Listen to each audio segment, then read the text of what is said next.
नमस्कार. तर कालच्या व्हिडिओमध्ये आम्ही सांगितलं त्यानुसार या व्हिडिओमध्ये आपण डिस्कशन करूया की चलन कोणत्या कायद्यानुसार भरायचे. तर मित्रांनो, सेल्फ असेसमेंट टॅक्सचं जे चलन असतं ते आपण भरत असतो वर्ष संपल्यानंतर. म्हणजे आता आपण जे काही सेल्फ असेसमेंट टॅक्सचं चलन भरू ते असेल एकतर फायनान्शियल इयर 2025-26 किंवा त्या पूर्वीच्या वर्षाचे. तर हे सेल्फ असेसमेंट टॅक्सचं चलन आता जरी भरत असलो आपण तरी सुद्धा ते भरणार आहोत आपण जुन्या कायद्यानुसारच, म्हणजे इन्कम टॅक्स ऍक्ट 1961 नुसारच.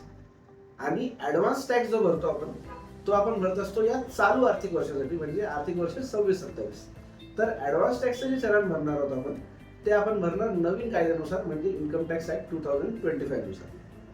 पण गंमत आहे ही टीडीएसच्या चलनमध्ये.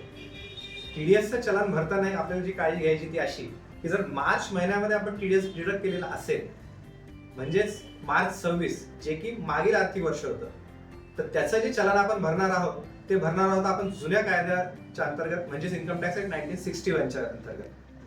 पण आता चालू वर्ष आता झालेलं आहे, त्याच्यामुळे एप्रिल 2026 मध्ये जे काही आपण टीडीएस डिडक्ट करणार आहोत त्याचं टॅक्स पेमेंट आपण करणार आहोत नवीन कायद्याच्या अंतर्गत, म्हणजे इन्कम टॅक्स ऍक्ट 2025च्या अंतर्गत. त्याच्यामुळे चलन भरताना चूक होऊ देऊ नका, कुठली गफलत होऊ देऊ नका.